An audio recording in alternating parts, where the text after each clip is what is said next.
মুখে তালাক মুখে বিয়ে এই বিষয়ে একাধিক কাজ আসে আমাদের কাছে। এটা সতর্ক আবারও করে দিচ্ছি, অনেকেই মুখে তালাক দেয়, মুখেই বিয়ে করে, মানে কোনো রেস্টই করে না। রেস্টে না করে মুখে মুখে বিয়ে করে কোনো মৌলবি দ্বারা, পরবর্তীতে তালাকও নিজে নিজেই তালাক বলে তালাক দিয়ে দেয় বা মৌলবি দিয়ে তালাক দিয়ে থাকে। তো এখন জানা যাক যে এটার ইফেক্ট কি রয়েছে। প্রথমত, আপনি যদি একজন নারী হয়ে থাকেন, মুখে যদি তালাক দিয়ে থাকে, আপনি কিন্তু তার বিরুদ্ধে মামলা করতে পারবেন না। আপনার যে একটা মোহরানা রয়েছে সেটা কিন্তু কোনো কাবিননামা হয়নি, আপনি মামলা করতে পারবেন না। এটা হচ্ছে একটা নারীদের জন্য খারাপ দিক। আবার পুরুষদের জন্য রয়েছে আরো ভয়াবহ খারাপ দিক। কেননা আপনি যখন তাকে রেজিস্ট্রি না করে আপনি যখন অস্বীকার করবেন, তাকে কাবিনের টাকা দিবেন না যে সে আমার বিবাহিত স্ত্রী না, সরকারি কোনো রেজিস্ট্রি হয় নাই, তখন খেয়ে যাবেন আপনি ধর্ষণের মামলা। কারণ আপনি বিবাহ না করলে তার সাথে কেন সংসার করেছেন, সেই নারী কিন্তু আপনাকে ধর্ষণের মামলা দিবে।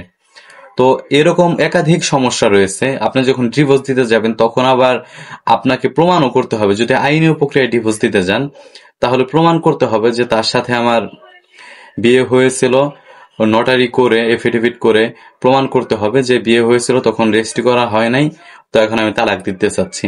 তো তখন একটা বড় সমস্যায় পড়বেন। এই জন্যে স্বল্প কিছু টাকার জন্য আপনি রেজিস্ট্রি না করে শুধু মৌলবি দ্বারা বিয়ে করে আপনি কিন্তু আইনীয় ভাবে কোনো বৈবাহিক জীবন পার করছেন না। আপনি শরিয়া অনুযায়ী, ইসলামিক অনুযায়ী বিবাহ জীবন পার করছেন, কিন্তু রাষ্ট্রীয়ভাবে কিছু আইন বা বিধান রয়েছে, সেইভাবে কিন্তু সে আপনার এখন স্ত্রী হয় নাই। আপনারা যারা রেজিস্ট্রি ছাড়া বিয়ে করছেন, তো তারা অবশ্যই যত দ্রুত সম্ভব রেজিস্ট্রি করে নেন। কেননা সরকারিভাবে বা আইনীয়ভাবে সে কিন্তু আপনার স্ত্রী না।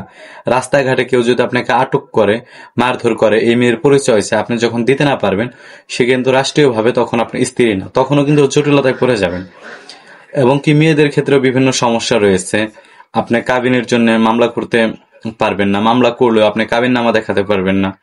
তো এই জন্যই আপনি যে কয় টাকা কাবিন করুন না কেন, স্বল্প খরচে আপনি একজন যদি সচেতন মানুষ হয়ে থাকেন অবশ্যই রেজিস্ট্রি করে নেন, অন্যথায় বিপদে পড়বেন, ধর্ষণের মামলা খেতে পারেন। আরো বিভিন্ন ধরনের মামলা বা বিভিন্ন ধরনের বিষয় রয়েছে। তো সহজ করে সংক্ষেপে আপনাদের বোঝানোর জন্য ছোট করে বললাম। ধন্যবাদ সকলকে। ভিডিওটা শেয়ার করে সকলকে সহায়তা করুন, এবং কি যারা এখনো বিয়ে রেজিস্ট্রি করেন নাই, সংসার করছেন 5 বছর ধরে, 3 বছর ধরে, 2 মাস, 1 মাস, বা নতুন বিবাহ করছেন, যত দ্রুত সম্ভব আপনি রেজিস্ট্রি করে নেন। আপনার প্রতিবেশী কেউ যদি জানিয়ে দেয় যে আপনি সরকারিভাবে রেজিস্ট্রি হয়নি, আপনাদের বিয়ে সম্পূর্ণ হয় নাই, তখনও কিন্তু পুলিশ প্রশাসন এসে আপনার ঝামেলা করতে পারে। ধন্যবাদ সকলকে। আসসালামু আলাইকুম।